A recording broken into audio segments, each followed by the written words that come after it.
two things, God and the Cats. I got no problem saying it right now. It's easy when you guys win football games. Hey, special teams. Good job. Hey,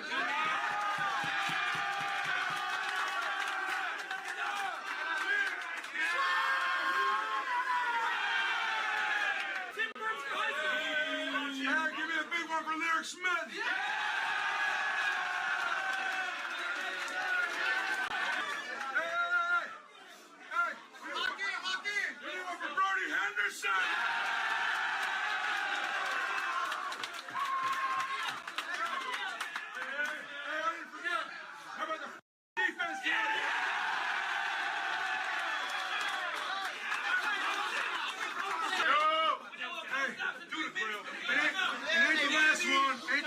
But we need one here for Tim Burns.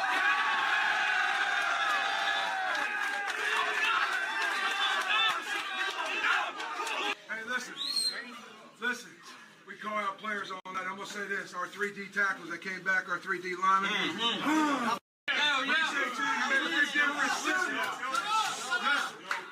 CJ Brown made his presence felt. I told him that way off. CJ Brown. Offense, we didn't play great, but we did enough. Yes, indeed. We did enough. That is a great team victory. And I'm going to tell you right now, I never take the team ball. I never do that. I never take the game ball. I'm taking it right now. Hey. First win as the head coach.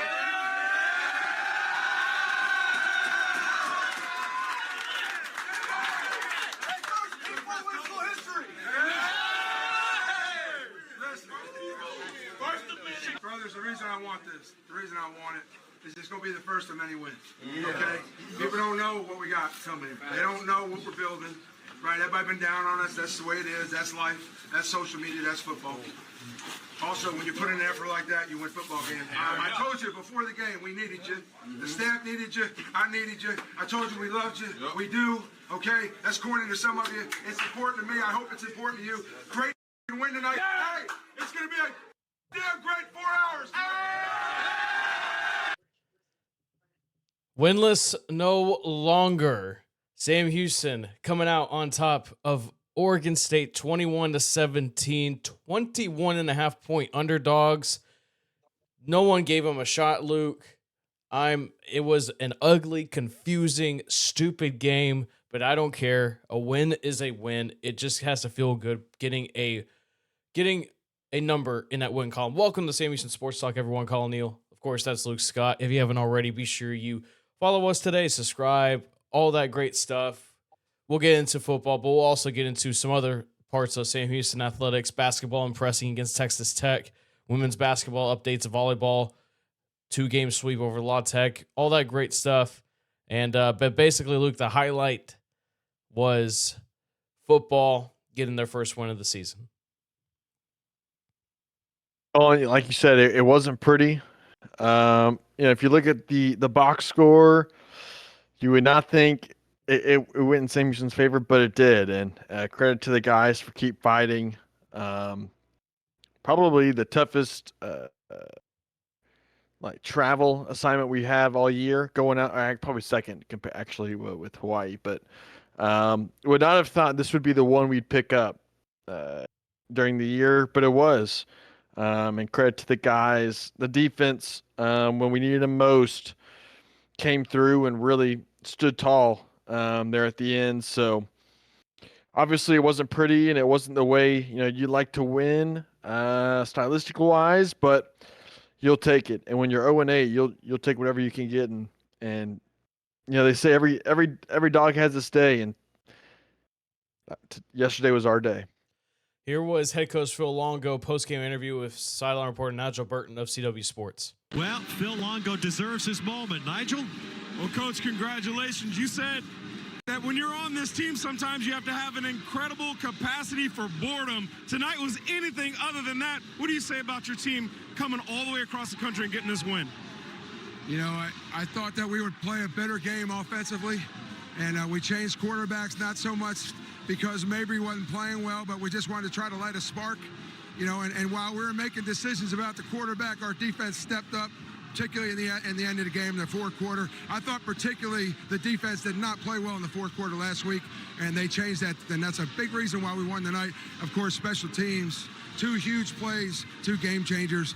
I'm just proud of our team. These guys deserve to win a lot sooner this year.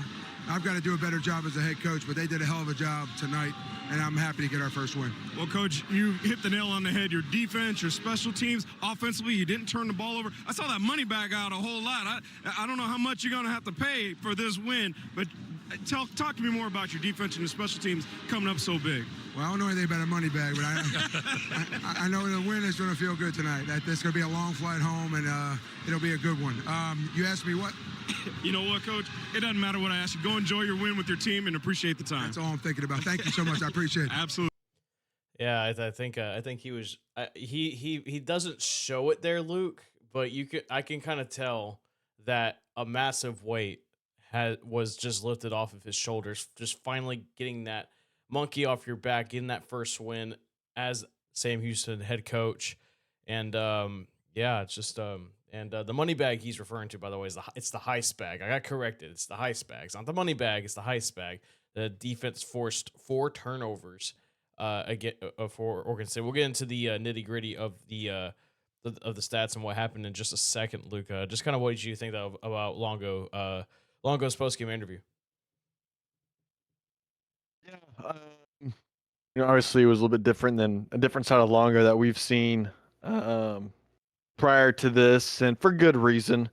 And you can tell, like you said, Colin, that weight lifted off his shoulders. He kind of got the monkey off his back. I think it was a much needed, not necessarily for the team, but the confidence just for him, and the coaching staff going forward and saying, hey, can we really coach, in this league, or coach this team of where we think we can.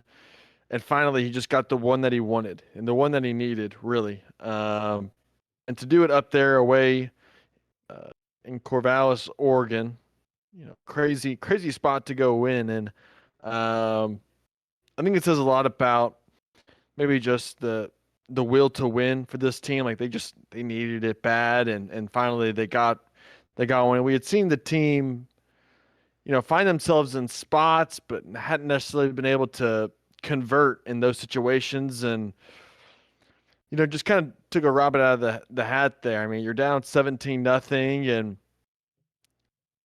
kind of like how Coach said, some big special teams plays, happen for you, and then boom, you find yourself right in the game, and then now you're in the fourth quarter, and in a one possession game, kind of a dogfight throughout the entire fourth quarter, second half, fourth quarter. So it was a great interview, and it was something that we've seen from Longo, but we haven't seen a win out of Longo either. So maybe that interview we see, hopefully it's more often now after this one. He had kind of a little bit of a humbling moment. Like, he's like, when he says, I got to do a better job as a head coach, like it's, and there's probably, and it's probably one decision that he made in that game that we'll get to in a second that he's probably thinking on his mind, I shouldn't have done that. We'll get to that in a second. But Luke, Sam Houston, when it comes to Oregon State, when it comes to first downs, Sam Houston converted only 8. Oregon State converted 28 first downs. If you want to go to the total yards, sure, why not? Sam Houston, 157, 474 yards for Oregon State. And Hunter Watson obviously didn't play. Maybe Matoyer started, but then Matoyer got out of there. They put Landon Locke in there, as you heard from Coach Longo. Just wanted to light a spark for the offense. And obviously Matoyer with the offensive highlight, which was that 42-yard bomb to Chris Reed, which Chris Reed, all of them were made for that drop pass he had earlier in the game on the simple curl. I mean, it was a good throw. Almost got strip sack because of that edge rusher that was coming off from the top. But you put it in a spot for Chris Reed to catch it. It seems like he's going to catch it, especially in the toughest of spots. And he was actually getting pulled back, so that probably should have been pass interference if that wasn't caught. But it was a fantastic catch by Chris Reed, and he's really come into one of his own as of late. The Bearcats, though, Luke, were down 17-0 in the middle of the second quarter. And then they got that it was a 35-yard pass from Matoyer, to Reed. And then coming out of the locker room, Luke, the kickoff happened. There was an illegal block in the back, but a Beaver was offside on the kickoff and went back. It was that he was definitely offside. He jumped way. He got a little too antsy, to say the least. So they re-kicked it. Tim Burns Jr., 98-yard kickoff return for a touchdown. The first time that Sam Houston football has had a kickoff return for a touchdown since 2017 against Prairie View A&M. It was Jalen Harris, if I remember the name correctly. Yes, Jalen Harris at Prairie View in 2017. So it's been 8 years since a kickoff return has been for a touchdown. And of course, in the middle of the fourth quarter, Lyric Smith with a block punt, and Brody Henderson, the freshman from Jenks High School, scooping it and returning it back 31 yards to put Sam Houston in front 21-17. Oregon State had plenty of opportunities, though, Luke, to either tie it or even take the lead. They had the ball deep in the red zone. It was 4th and 3 or something like that. And it was an easy running back flat route for Hankerson, who had been at the thorn of Sam Houston's defenses all night. And he was wide open. He had a clear path for 6, and Luke, he just plain dropped it. Looked away before he even caught it. He got too antsy, and that happens, and then it's a bit of back and forth, and Tyler Bailey with the big interception inside 2 minutes to go, and then Sam Houston ran it once with Jerry and Parker. Ran it the second time with Parker after Oregon State burned their first of 3 timeouts. He had the first down, Luke, but unfortunately was called back for a holding on James Don. And so they ran it again, didn't gain much. Oregon State burned another timeout, 3rd and 18. Then comes the weirdest decision of the football game. And I thought Longo coached decently well this whole football game until that specific moment. Decides to go for some wide receiver, bubble, tunnel screen, whatever it was. I am very curious to find out what it was that went wrong on the process of the decision, Luke, that Locke throws an interception. But thankfully, left tackle Luke Eckert was out there and able to make a touchdown-saving tackle. If he doesn't make that tackle, Luke, Oregon State goes on and wins the game.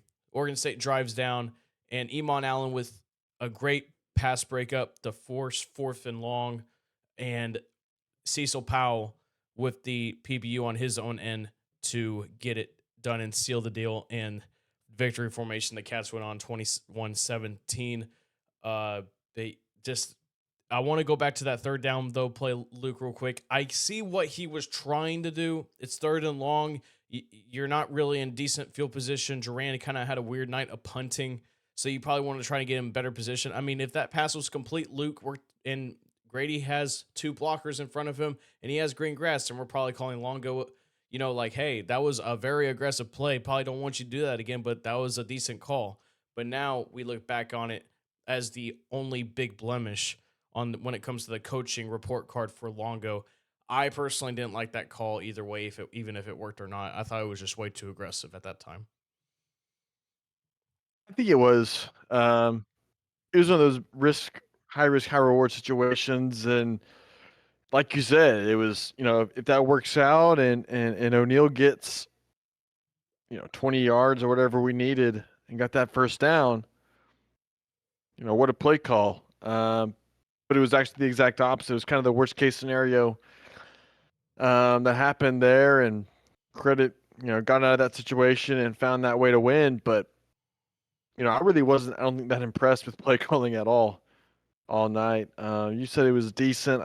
I meant coaching in general. The play calling at the one end, I have very mixed feelings about, because Luke, you know how I feel when it comes to Mabry, Matoyer. Matoyer just looks like he's just not a mobile. But I think that's why we've seen Mature right there, because of that pass from Locke. And I think it was a tunnel screen call, and I think Locke just saw the edge coming from the blitz, and the guy that was just not picked up. And I think he got spooked and just sailed the throw. I think that's what happened. I don't think there was necessarily a confusion on if there was a wrong route or anything. I don't think it was that because I mean he had the blockers going out there and it was gonna be looked like it was just gonna be a simple middle screen. That didn't work out, obviously, but that play call just wasn't. I think at that point, playing the more safe option. I mean, we're really just nitpicking right here, but at that point, with Oregon State having to burn a timeout, if you just run the clock, okay, that sets you up in a better spot than the worst case scenario for both sides. You would think you would go with that, and we didn't. We played the risky option there, and it worked out in the end. But if that doesn't work out, Colin, our conversation right now was much different. Oh yeah, it will be, and especially, I mean, you talk about the tackle there from Eckert. I mean, that if you don't make that tackle, Phil Longo could be on the side of the road right now. I mean, legit. I mean, you blow that. I mean, that's how bad of a situation that could have been. Yeah. Well, here was his post game presser opening statement after the game. I'd say it's probably about as ugly a win as I can remember. Thought we tried hard to make this thing a little bit more difficult than it had to be. We talked long and hard this week about playing well enough to put us in a position where in the second half, I could tell them, look, we're at that fork in the road, which we have come to so many times this year. And we haven't answered the call. We haven't been able to flex our muscles and close the show in the fourth quarter. And I said, I just want to see us respond to that situation this week. And before I ever had an opportunity to tell them in the second half, towards the end of the third and the beginning of the fourth, it's what they were talking about. And one of the great things about this team is you get what you emphasize. So we try not to emphasize too much, and we get some improvements, in the areas that we really need them. And I thought tonight they identified a couple moments in the second half where we really had to step up and play, and we did. I thought the special teams obviously was the biggest factor in the game, and the defense stepped up numerous times when it had to in the second half. And I told them in the locker room I was very disappointed with how our defense played in the fourth quarter last week, and they certainly rectified that this week because they closed the show for us.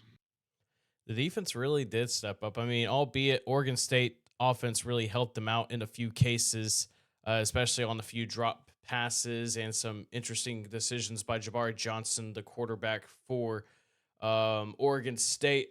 Man, I will say it is hard to pick a player of the game when it comes to the defensive side of things, Luke, because he had a bunch of contributions from a lot of guys.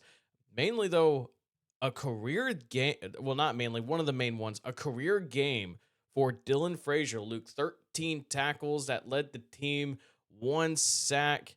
He was monstrous in the win last night.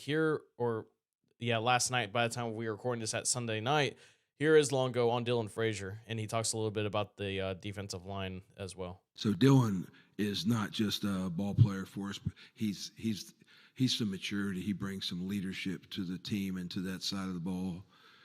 We missed him from a leadership standpoint last week, every bit as much as we did from a talent standpoint. And you also got DJ back, and it just was a plus. It was to be able to put some staples back on the D-line and to have some leadership there and to play with some more physicality. And then the other thing was this week, and you guys have heard me say this in numerous press conferences, we have not been thrilled with the overall tackling defensively, particularly in the open field. Defensive line gave us an opportunity to play a little bit more stable up front at the line of scrimmage, and our skill guys, with the injection of C.J. Brown, who hasn't been with us for a while, he made his presence felt tonight. And, guys like that, when you play the way that C.J. plays, you make the guys around you better. And I thought our entire defense stepped up. There was a legitimate improvement in tackling in the open field, and that's a big factor and a big reason why we won tonight.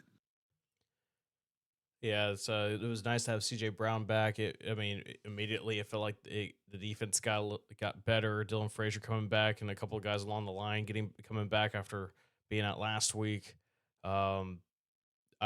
Luke, I think that the defense has been getting a lot of criticism, rightfully so, this season. But sometimes some things just take time to gel up sometimes. And yes, Oregon State's not a good offense. They gave up 474 yards of offense. They bended, Luke, but they did not break too often. No, and it kind of gave you kind of thoughts back and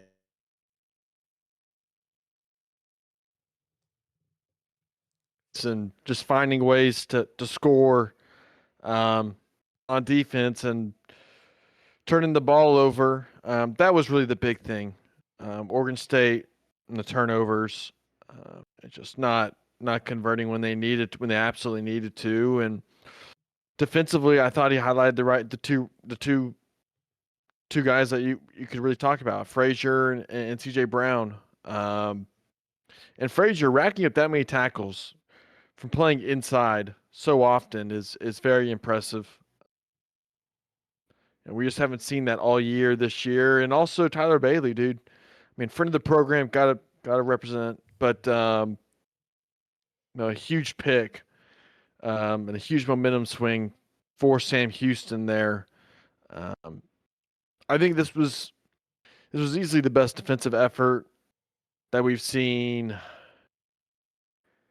probably all year. I would say not a game, but maybe West Kentucky for like a half, but just played a complete game. And you talked about it, and Longo talked about the tackles. Just when we needed to make the biggest tackles, we made them, and getting after the quarterback. At times, that second half, I mean, holding Oregon State in that second half was very impressive, and we needed that. I mean, we didn't give up a point there in the third or the fourth, so very, very impressive how this team kind of turned it around there at halftime. Yeah, and I mean, Oregon State also just had trouble with the kicking. It wasn't just Sam Houston that had trouble with kicking; it was also Oregon State. They just did not trust their kicker after he missed that second field goal. He had like 40-something yards. Like, he had the distance, Luke, but he just missed it badly. So you know what? Yesterday was a tough day for kickers. Yeah, there was a lot of misses throughout college football yesterday with kicks. Oh, so yeah. No, just kind of seemed like it was just kind of one of those days. One other guy to shout out, Dravon Wilson or Drayvon Wilson. I believe it's Dravon. 5 tackles, a forced fumble. That was at the end of the first quarter. That got the Bearcats in primary field position, Luke, and they got a touchdown right after that play, Luke. It's just unfortunate that Larson got called for an illegal man down for being illegally downfield. It was a Matoyer touchdown pass to O'Neal for a hot second there, and then it got called back, and then of course Pavon missed the field goal, so the offense wasn't able to get points off that turnover. But Wilson also had that tip drill interception that led to the Matoyer touchdown pass to Chris Reed. Yeah, and like I said, CJ Brown 10 tackles, Caleb Holloway with 9 tackles, Fish with the 1.5 TFLs. Got Zakai Lawton, he made a big play. Zyke Lawton, he made a big play in the backfield.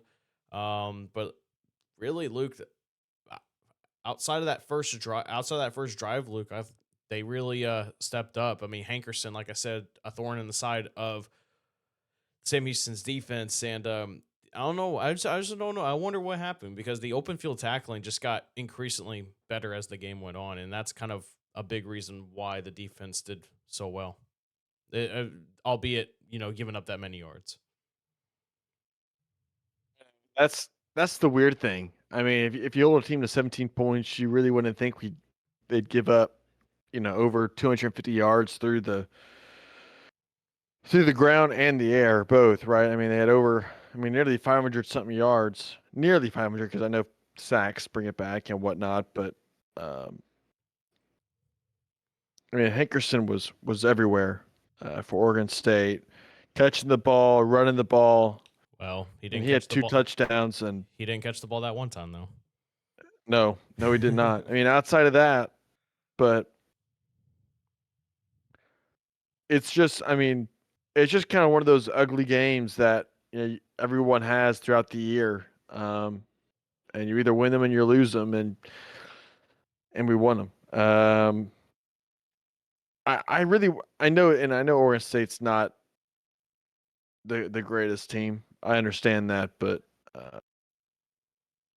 dude, if it was literally Hankerson versus Sam Houston. That's kind of what it felt like in a way, because I know Johnson there for the Oregon State quarterback. I knew he threw for a ton of yards there, but when they needed him most, it wasn't there. And uh, but it's so weird because you win a game and you're talking about how great your defense was, but you gave up all these yards, but you won the game and your offense didn't do really anything the entire game. Yeah, you talk about, a great touchdown there from Chris Reed. So just a weird one, man. Just an absolute weird game. It was Luke 7,332 days since Longo could claim a win as a head coach. Of course, that was back in his days at LaSalle, a non-scholarship FCS at the time. Of course, LaSalle no longer has football. This was, I believe he was asked, I believe, like what it was like hearing like getting the win, getting his first win as a head coach in 2 decades. I believe that was the question, but I like this response overall. Yeah, it's been a long time. I would say that in the 19 years that have gone by, the 19 seasons since the last time I've been a head coach, this game has changed drastically. There was no portal. There wasn't even being able to transfer without sitting out a year. You remember those years, right? And there was no NIL, there was no rev share, there was no RPOs. There's a lot of things going on 19 years right now that didn't go on 19 years ago. But what hasn't changed is the fundamentals: tackling, catching, doing the things that blocking, getting off blocks, all that stuff. As much as the game has advanced and progressed, it still comes back to the fundamentals. We played better tonight. We executed with some of those fundamentals. We used our skill sets. We got it done, particularly on defense. And I'm very proud to be the head coach here. That never changed this entire season. I told him I'm going to take the game ball tonight because I wanted to earmark the start of one of many wins here at Sam Houston. I think he honestly deserves that game ball, no matter how you really feel about his play calling or how he coached or whatever, Luke. Because I gotta imagine it's like what we kind of talked about in the beginning, just getting the monkey off his back. You can kind of tell that he wasn't displaying excitement or anything, but you can kind of tell that, man, whew, I am glad I finally have my first win here. And Luke, this is kind of shades of what happened in 2023 in a way. Started 0-8, Luke, and then you win a close, ugly game in 2023. That was Kennesaw State at home on a game-winning field goal by Colby Sessoms. And then here it was an ugly, stupid game against Oregon State where it just did not make any sense whatsoever. And that 2023 team won 3 of their last 4, carried that momentum in the next year. Who knows what these last 3 games can bring for Sam Houston. Funny you mentioned that game, Collie. Fun story. We were at that game. My parents and I, we were sitting in the stands because I believe that was a homecoming game. Yes. That day we were in the stands, and your boy might have gotten a parking ticket or Luke. 2 that night Man. with the parents' car. So the beer nuts was not too happy about that. But it's funny you mentioned that game. But you're right. You never know what one win can do for a team and momentum, and especially one coming on the road. Kind of in the fashion that it did, just being a sloppy and gritty win. One thing we haven't really mentioned yet so far is just the special teams. Oh yeah. It's 2 halves, Colin. You have this fantastic return, for a touchdown. The first kick return touchdown since, what was it, 2017 you said? 2017, 8 years. But then Pavon had probably his worst kicking day he's had all year. You have this polar ends over here. You have one side and little 6. Oh, just kidding. Oh, of course. Just No, just crazy. come on, man. You can't be forcing in the 6-7 in there like that. Come I on. had to. I had to. But like, if Pavon could hit the broadside of a barn, man, sometimes this team would be somewhere else. But I don't know. It's it's one half of special teams was great, and the other half was just horrendous. So I don't know. Hey, special teams may not win you games, but they can lose you games. But you could say in this They case, tried to. but you could say in this They tried to case, lose you a game. it won. In this case, it did definitely win you a game with Brody Henderson, with that scoop up of the block punt by Lyric Smith, all the way from Clarendon, Texas. Do you know where Clarendon is, Luke? You have no I idea. know where Clarendon, Texas is. That's a great question, Colin. It's a 4A school if I remember correctly. Crazy stuff, man. Clarendon, Texas. Yeah, from all the way up there. I think it's around I think it's in the Panhandle. I could be Clarendon. I think at My goodness, yeah, it is. I was thinking to make sure that this was in the Panhandle. Yeah, it's way out there. It's kind of halfway between Lubbock and Amarillo. Amarillo. That's old Hardcastle territory out there. Houston, Justin Hardcastle, friends of the program. But yeah, no, but overall though, just hey, you never know who's going to step up sometimes on any given game, and Lyric Smith did that. Just a big shout out. A lot of the young guys got in on the action. So we can keep talking about this game, Luke, though, but I think we pretty much hit the nail on the head. I am very curious though, when I do ask Longo what went into the decision of that third down play call. But that's the only thing I'm thinking about when it comes to the negative side of things, and a couple of other things.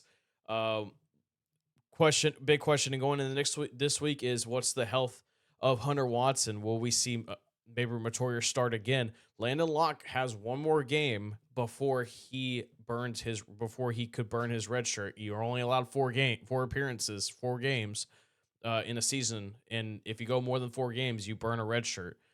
So we will see how that goes. But overall, celebrate this win, guys.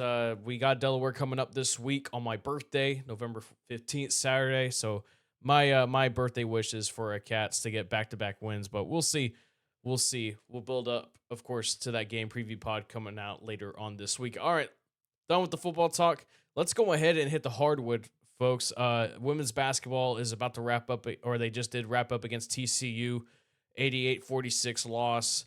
Men's basketball, though, very impressive against Texas Tech, the number 10 team in the country. Me and Luke have some thoughts on that, and man, I gotta say, I'm feeling pretty good about this year's team, to say the least. We'll talk about that next here on Sam Houston Sports Talk. We welcome you back to Sam Houston Sports Talk. Calling Neil, Luke, Scott. Let's go to the hardwoods. Take a look at what happened basketball-wise. Let's of course, ladies first. Sam Houston women's basketball falls to number 17 TCU in Fort Worth in a place a few years ago, Luke, where they upsetted the Horned Frogs. Not this time though. Like I said, final score 88-46, literally just concluded a few minutes ago. By the time we're recording this, Fontacone leading the way, 13 points on 5 of 12 shooting, hit a couple of threes, 2 rebounds, 1 block, 3 steals. Ogayemi 8 rebounds rather. Unfortunately committed 4 fouls, so she got in foul trouble. Got 3 steals. Asia Ward strong with 10.6 rebounds. But another poor shooting night, Luke. You shot 28.8% from the floor. The threes, it was there for a moment with Fontacone hitting those back-to-backs, but then it was all downhill. 3 of 12. They only had 9 shots from the free throw line the entire game, and TCU is number 17 for a reason. They're they're a pretty good team, hitting 58.3% of their shots, 10 of 22 from 3, 45.5%. Hunter leading the way with 20 points, Miles 22. Just kind of not what you want, Luke. I mean, you had a good second quarter where you put 16 points up on the board, third quarter 13, but in the first quarter 8 points. I mean, well, in the first quarter you got outscored 22 to 8, and then fourth quarter you got outscored 24 to 9. You forced 20 turnovers, but you also committed 16 turnovers. It's a bit of a difference, but I mean, if you're forcing turnovers, Luke, you're gonna have to like make sure you take the care of the ball on your end. You score 14 points off of those turnovers, by the way. Get out rebounded 47-30.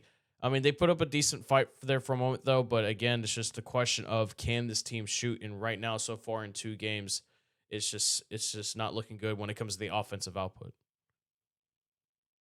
No, it's hard to win on the road. It's hard to win in general when you're shooting 29% from the field. And obviously TCU shot 58%. So pretty much double, right? And it reflects in the score 88-46. It's really close to straight up being doubled up. Kind of it seems like a lot of those were pretty wide open looks. Nearly or 45% from 3 for TCU, and like you said, it's been the kind of the story for the past few years, Colin, with this team. When it comes to the deep ball, it's just not there. And it's not like we shot a ton, but when we did, they still don't fall. So,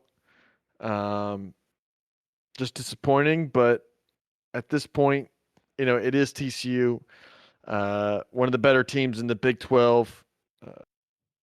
Probably looking to be in a Final Four or an Elite Eight type contention down the stretch for TCU. So it's hard to expect a win, but you at least hope we could really compete. And it really off the jump, I mean, this was a mismatch. Yeah, I mean I don't know if they're coming back or if they're going to continue being on the road because they do have to go. I'm pretty sure they're coming back home before they head on over to Arkansas Pine Bluff, November 12th, this Wednesday, 4 p.m. in Pine Bluff, Arkansas. And if they can get a win there, Luke, they can come back home, and they have a 3-game road stretch where they can get a couple. They can probably sweep this homestand. I mean, you got Prairie View coming in, ULM, and then you got a non-D1 school, North American, coming as well before you go on a 2-game stretch to Rice and then 2 weeks later to Alabama. So it's going to be interesting to say the least what they can do against Pine Bluff to see how they can rebound and, get ready for that 3-game homestand. But like I said, 88-46 final score between TCU Horned Frogs and Sam Houston women's basketball. We'll see what happens. Just kind of what you expected, but you kind of hope that maybe they can improve upon the shooting a little bit. But of course, like you said, Luke, TCU was just a big overmatch for Sam Houston women's basketball. Moving on over to the men's, Luke, though, you were pretty impressed with that end as well. They went up against the number 10 team in the country, 98-77 defeat, 21-point loss. But Luke, I'm gonna let you kind of take the reins here because you have plenty of thoughts on this one. No, I thought Sam played really well. And it was only in the last maybe 5 minutes or so in that first quarter or first half when it kind of got away from the Cats. Justin Begg was unbelievable. When the team needed a spark, he was kind of the guy to get it going from deep. And Cashinat put up a double-double, 16-11. He was everywhere. Really quick start from Nat, offensively and defensively, and really forced a lot of issues for Tech throughout the entire game. And I know it turned out to be a 21-point loss, and I know not necessarily the score was that close in the end, but it's one of those games where that score doesn't tell you, kind of the story of the game. Whereas like the TCU game for the women's side, kind of told that's kind of the story, but the guys' side it wasn't. It was very different. Still a deep performance from the team. A ton of guys played up and down the entire squad. I was also very impressed with Veljko Ilić, Colin. It was interesting to see that matchup between JT Toppin being one of the more premier big guys in the Big 12 in the nation, who I know he put up 31, Colin, but I just am not that impressed with Toppin this early in the season. I know he put up 31, but I just don't think maybe it's me being a little bit of a hater, maybe, and sour grapes, maybe, but I was very pleased with how Ilić played, especially offensively against Toppin. He got 13 and 5. I think at the end of the day, this team's going to be just fine, Colin. Tech's a really good team, no doubt about it. There's a reason they were, some people picked them to win the Big 12 and definitely in the top. They're top 10 in the nation, and probably the best conference, in the country once again this year. But I think athletic-wise, I think this team wants to run, and this team wants to get out in front of you and really put the pressure on. And I think that forced the issue to Tech a little bit early in the game. They weren't able to quite, get a hold of the game early, and I think that's what really got Sam Houston into this game and really kept him into it until it was late. But very impressed up and down with this team, and I think this one's going to be this is going to be a fun team to watch. The way they want to play, the way Coach Mudge really wants to get going. I think we're looking pretty good going into Utah. I think we're going to take it against Utah. Okay, Luke's already calling his shot, man. He's already calling his shot. I mean, kind of looking at it around this, the box score real quick. 17 points for Justin Begg, went 3 of 8 from downtown. He kind of got going at the end of the first half to bring it within a 10-point deficit after Tech went on a massive run. He also had 5 assists. Does need to bring the turnovers down though a little bit. Luke, he had committed 5. Also got a couple of rebounds. One guy you didn't mention though, Luke, Cashy Nat, 16 points, 11 rebounds, a couple of assists. He also had a pair of steals in 23 minutes, 6 of 10 from the floor, 2 of 2 from downtown. I kind of want to stop a second though, Luke, to talk about him, man, because dude, he's intense, man. He's an athlete. He had that steal, breakaway slam that really got the team going a little bit in that first half. Man, Cashy Nat's looking like a really nice, solid pickup so far from LSU Alexandria. No, he looks good, Colin. And he's exactly what we thought he was going to be coming into the season. He's going to probably pick up the number 1 guard for teams. He's going to try to get in transition, hustle plays, anything that you think that you want a guy to do. He's going to be the guy to do it. It's kind of like a Damon Nicholas type role that Nicholas has seen the past couple of years, and he's like the guy that he had such a great game to open up against Laterno, and Nicholas, we didn't really get to see him much. He was in foul trouble early, and that was one thing about this game, but that we can get into a little bit here in a little bit. But no, Cashy Nat was unbelievable. 2 for 2 from deep, efficient from the field. Great offensively, defensively, down low on the boards. Colin, he was getting out, caused turnovers. Just a really complete performance there from the transfer. Veljko Ilić with 13, like you said, 5 rebounds, also 3 assists. That is we've seen it a couple times now. I mean, early in the season, 2 games though, where he don't mind trying to dish out the ball a little bit to the outside or whoever's making a cut. Like that's going to be a great piece to have later down the line. I think as long as he stays healthy, I think Ilić is so far a nice pickup. Still got plenty of games left to go. Po Boy King struggled a little bit, 2 of 7 from the field. Still got 7 points. Damon, like you said, foul trouble, fouled out, 11 minutes only on the floor. Matt Dan with 7 points, 2 rebounds, 2 of 4 shooting, 3 of 4 from the line. Manning, a tough shooting night, 1 of 8 from the floor, 6 points. Need to get that going. Jacob Walker, though, Jacoby Coleman getting some more time on the floor. They didn't necessarily have the best of games, but it is what it is. Jackson Ford making his return 7 minutes on the floor, just 2 points. He got in foul trouble too. He had four personal, or not four personal, a couple. Yeah, he only had a couple fouls. It was, or no, I was right. Yeah, he had four personal fouls. You talked about the fouls, Luke. 29 personal fouls to Texas Tech's 19 personal fouls they committed. I know there was some criticism about the whistle. Kind of, I still think rather the whistles were a lot worse against Ole Miss a few years ago. That's a good point. That was another ref show. 43 to 20 in attempts from the line. That just kind of tells you the story.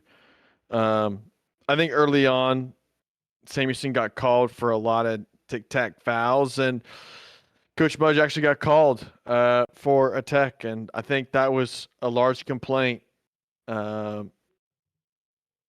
kind of what was going on throughout that game, and it really wasn't like a stylistic thing where you'll see it like a team just not shooting free throws because they're shooting a ton of threes. It really wasn't. It didn't really feel like that, Colin. It just kind of felt like one side was getting a little bit more of a whistle, and maybe that's part of it just being a home game and a Big 12, and that's just what it's going to be. The one side's going to get the favor on calls that way, but just a little disappointed in that. I think if Tech doesn't get 43 attempts and maybe they only get 25 or 30, this game's a little bit different. But It is. What I mean, that's strictly hindsight.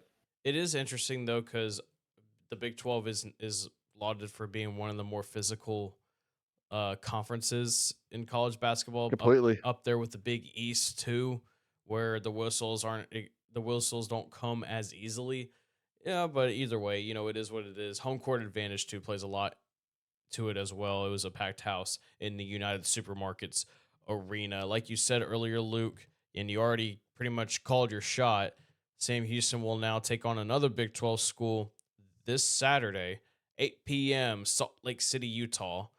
Take on the Utes on my birthday as well. So maybe we got football and men's basketball going at it on the same day, along with volleyball. So we'll see how that goes. I will say though, we'll be there. I will be there for the Wyoming game, November In Utah. 19th. I'm not going to Utah. I'm not going to Utah. I will be there though. By the way, for Wyoming, I think that game could be a nicely packed game. 6:30 p.m. at Bernard G. Johnson Coliseum. It is Greek night, so if you're out there, I'll see you out there. But yeah, still got some time to go. But overall, pretty impressed with the men in the first two games of the season. When we come back, we'll wrap things up with volleyball getting a 2-game set sweep over Louisiana Tech and all that great stuff coming up next here on Sam Houston Sports Talk. All right, final segment, Pod 76 of Sam Houston Sports Talk.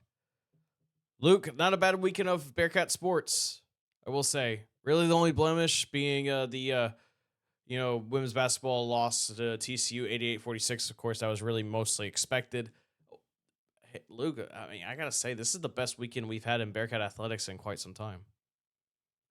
A long time, Colin. It's been a rough 6 months, I guess you could say. If you want to go back to kind of like last year with baseball, and maybe softball was all right. Yeah, softball was pretty good, yeah. No, it was good for this volleyball team to finally get a win, a series, like a sweep at home, for what's been kind of a tough year for a really young team, and just for the few seniors that we actually have to win on senior weekend, in pretty dominant fashion too. So that's always good to just to pick one up when you really needed it. It kind of felt like football in a way, where it's like you've had a rough year so far. You just need to pick me up, and it was good that they got one. Yeah, taking 2 games over the Bulldogs of La Tech over Friday and Saturday. I called the Saturday game. I wasn't able to watch the Friday game, but Sam Houston lost that first set 25-20, and then they took 3 straight sets. Chloe Munson with 21 kills in that first game. Lauren Malone with 20 as well. Avery Flower with 37 assists. Malone with the double-double, and along with Avery Fowler as well. And then the second game was Senior Day, Fan Appreciation Day as well, celebrating Lauren Malone, Ella Fols, and Avery Fowler. Ella Fols never really played that much, Luke, in her time, but man, she came in and 7 kills. You got I was actually pretty stoked. 7 kills on a 538 hitting percentage. Avery Fowler 29 assists. Lauren Malone leading the way with the kills for the seniors. 10 kills on 22 attempts, 10 digs, so another double-double for her. Chloe Munson, 13 kills on hitting 258. Chelsea Butler with 6 kills, hitting 417. It's just that La Tech just committed a bunch of service errors, Luke. They committed 13 service errors. And it was in that third set too, Luke, where they just could not handle services from Sam Houston entirely. Avery Fowler started the third set of the second match, Luke, with 4 straight service aces. It was I've never seen that before. It was just good services, and La Tech just couldn't handle it. But it's gotta feel great though. I mean, I know you're out of the Conference USA tournament contention for a spot in it, just due to the record and mathematically speaking. But it's at least a silver lining is like you at least got your first, not only your first 2 wins of Conference USA play, but also getting the wins on senior weekend. Colin, I mean, what do you think that goes into that? Is that just execution failure? If you're giving up 4 aces in a row like that, is that a communication type thing? Is that just you sometimes like in tennis, if you got ace 4 game times in a row and they were just 4 great serves, you just say good serve and you move on. Is that what that type of thing is, or is that really on receiving? Is that on the defense? Yeah, I mean the receiving wasn't the best, but Avery Fowler was also just putting it in good spots, and the services were just pretty good. The ball just danced upon them, but it's unacceptable regardless to give up for a defense to give up 4 straight service aces, because you would think that you would adjust pretty well after the second time. But I mean, there were times where they would receive and they were in a good position, Luke. But like I said, it was just they just didn't do a good job of it. La Tech is they're in a rebuilding year. They have a first year head coach coming in and trying to install a system that when I talked to him in a meeting with the media for the broadcast, it's a complicated system, and he won't, but he knows it's going to take some time to build into it. But it is what it is. And but for Sam Houston, you went in there, you got the 2 wins, and they will conclude their season on the road, going all the way up to the Northeast to Newark, Delaware, to take on the Blue Hens November 14th, Friday, and November 15th, Saturday, 5 p.m., 12 p.m. Central Times, respectively. And that's where their season will end for the 2025 season, because, like I said, they are not going to be able to qualify and get into the Conference USA tournament this year. Luke, like I said, it was a nice weekend of Bearcat athletics. Football facing Delaware this Saturday back at Shell Energy Stadium. They're going to be looking to try to finish off 2025 strong. Of course, not being able to qualify for a bowl game this year. Basketball will continue on, facing Utah on Saturday. Women's basketball, of course, taking on Arkansas Pine Bluff on Wednesday, and a couple of other things going around Sam Houston athletics. But Luke, fun. It's nice to have a little victory, kind of like a victory pod, a football victory pod. I gotta say, it's really nice to finally have one this year. Been a while. It's been a while. It's been since January, I guess, or maybe December. The bowl game. Whenever we filmed that bowl game pod. Yeah, exactly. So yeah. Hopefully there's more to come this year. We build upon it. Like you said, I mean, that 2023 season, maybe it's pretty similar, down the stretch, and we see where that takes us. But, very happy for the team, very happy for Coach Longo. Because, like I said, if that pick, happens and that defense doesn't find a way to win that game late, having a total different. I don't know if Longo's on that plane ride back. So, much needed win. Yeah.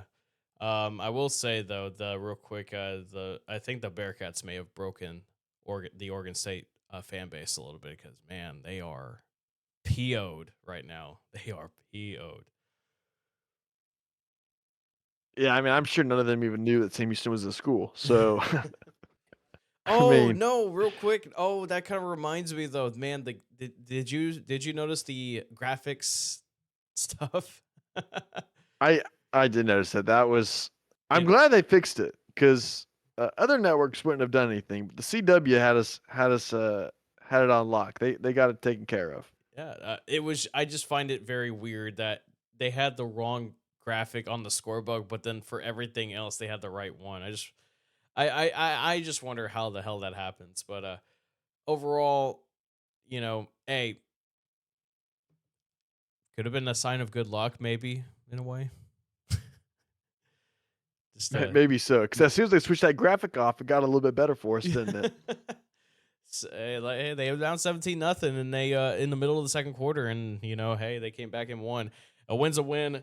Yes, was it ugly? Absolutely, but sometimes all it takes is one, and hey, who knows how the Bearcats will respond once they welcome the Blue Hens on Saturday, already opening up as 8-point underdogs. Of course, Delaware coming off of a close win, a great game against the Bulldogs of Louisiana Tech. And I know there's some trouble in paradise going on in Ruston, but that'll do it for us. For Luke Scott, I'm Colin Neal. Enjoy Victory Week for now, folks. Still got some football games left to go, and also more basketball and for men's and women's. And hey, Diamond Sports is not too far around the corner. In a few months, it'll be here. It'll be here before you know it. But as always, guys, eat 'em up, cats, and two things. See y'all next time. Keep up, cats.